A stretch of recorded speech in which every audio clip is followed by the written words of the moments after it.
Right, welcome back to the Sopwith Pup scale build. This is a quarter scale model, as if you've been following the videos you'll already be aware of.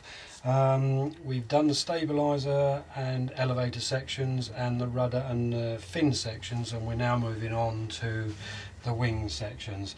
On the board at the moment I have the right hand side of the top wing, and as this is what they suggest to start building in the instructions. And as you can see, I've already placed on the board the front main spar. The way I've done this, again as suggested by the instructions, is to lay a nice long ruler along the line marked on the plans where the spar goes, and then place a spar in, and this gives us a nice straight accurate line to follow. Okay, now we've done that, the next stage is to place our rear spar. I've pre-cut this to shape, and this needs to be very lightly tacked into the board, just so we can start placing our ribs into place. Again, what we do is we put the ribs in and then locate with the rear spar, and we move down, placing our 4 W1 ribs, these are, into position. Okay,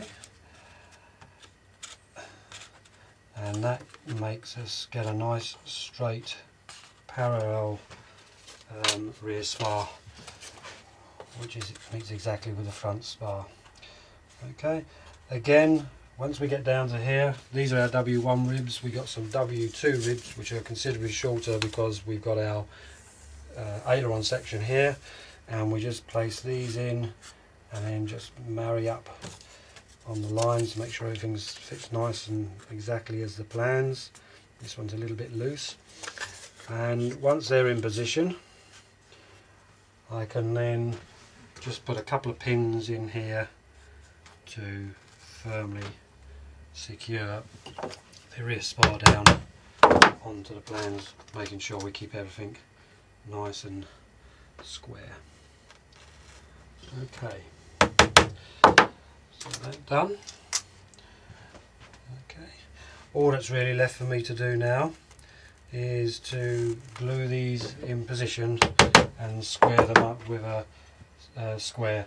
Basically all I'll do is I'll just work down, glue them into position, make sure they're all nice and square, and then once that's done, what I tend to do, it doesn't say in the plans, is I'll just put the top spar in place just to keep them all in position. As you can see, this one's a little bit wobbly, so it's going to need something to keep it standing upright once all the glue's in place, so that's what I'll do.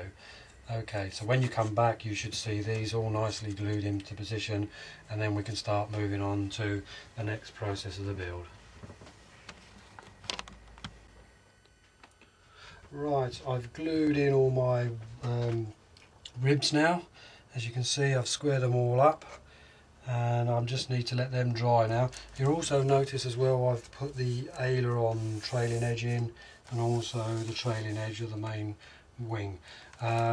What I've done, which it doesn't tell you to do in the plans, is I've just popped these top spars in position because, as I said earlier, some of these ribs are a little bit loose down here, and that's pinned them down and held them all nice and tightly into place. The other thing I've done as well, which is next on the instructions, is you've got 9-inch piece of 9-inch by 4-inch piece of 332 balsa, and it's asking me to cut 5/8 strips off, and what they're for is to go down to the root end of the wing where it joins the centre section to give it extra strength, and then the ribs will sit on top of this. What I'll do is I'll try and pan in and show you their location.